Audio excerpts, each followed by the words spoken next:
Mason Kern began his career while he was still in high school in broadcasting, and it continues here on the Arizona Daily Mix because it's Sports Bites time, and the good folks at NBC Sports Radio AM 1060 Phoenix have loaned you to us. Your show is when?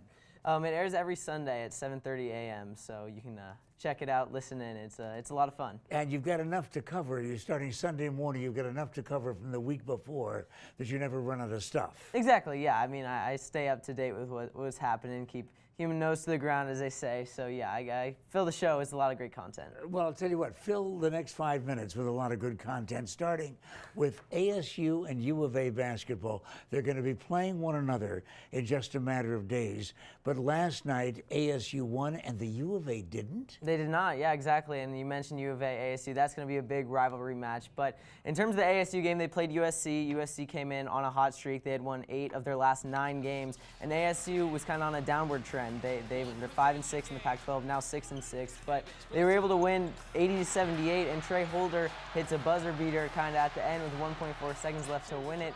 And ASU, they didn't look great in the first half, but they put up 46 points in the second half. So that kind of offensive production is really going to get it done. And they forced 18 turnovers. So when you have 18 turnovers USC and get those easy points, it's gonna definitely help you get a win. So you never know what you're gonna get with this year's Sun Devils squad, but with the U of A, you thought that they were gonna ease straight through right up to the tournament. Yeah, and I mean, U of A, obviously, they've been perennially very good as a basketball program.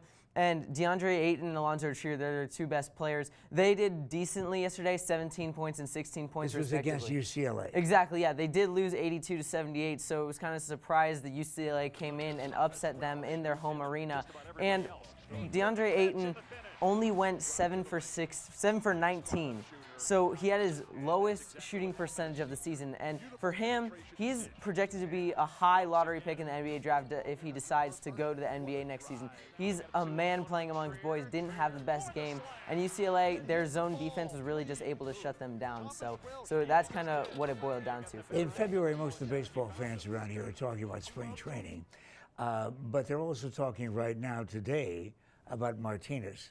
What's going to happen? Is he leaving the team?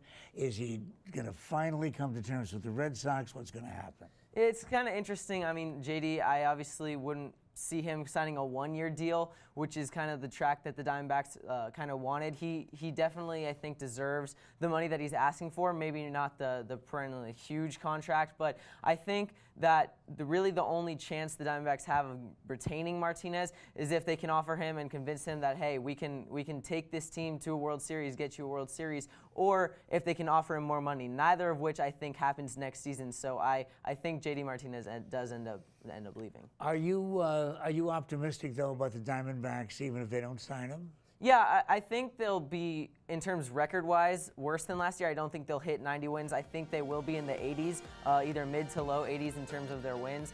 So I don't think they're going to be a bad team by any means, and I definitely think they at least get a wild card berth, if not make it further in the playoffs. You paying any attention to the Winter Olympics at all? Yeah, of course. It's happening now. So. Yeah, but what is your favorite event? Well, I'm a hockey guy, so it's kind of surprising that the NHL is kind of backing out of this year's Winter Olympics. That disappoints you? Yeah, of course. I mean, I would have loved to see Coyotes players. I mean, the Coyotes players who participated in Sochi in 2014 won gold medals, so it's always nice here in Arizona to see them get their time out on the ice. So you'll still see some NHL players because they either have been between contracts or they play for another country. Yeah, exactly. So there's still going to be hockey. It just won't be as many NHL players. It'll still be a lot of fun, though. Cleveland, Los Angeles, NBA basketball. What a bizarre trade that was. Yeah, it was kind of really surprising. I mean, considering it was the NBA trade deadline and then all of a sudden all these trades started happening out of nowhere. 3-team deals.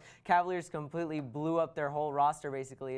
It's almost a completely new roster from last year's NBA Finals now and from the beginning of the season even. So there's all just a lot of crazy action. And the Lakers are kind of trying to lure free agents in. So Isaiah Thomas and Channing Frye, the 2 players that they got, they probably won't get re-signed because they're going to be free agents next year. And this coming Sunday morning, what's going to be your lead story? Do you know? The Sports Watchdog radio show, yeah, a lot of sports headlines. Soccer has a new expansion team in Miami.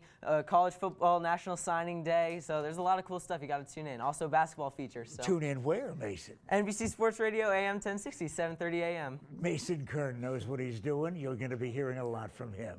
And you're going to be hearing for the rest of us in just a moment.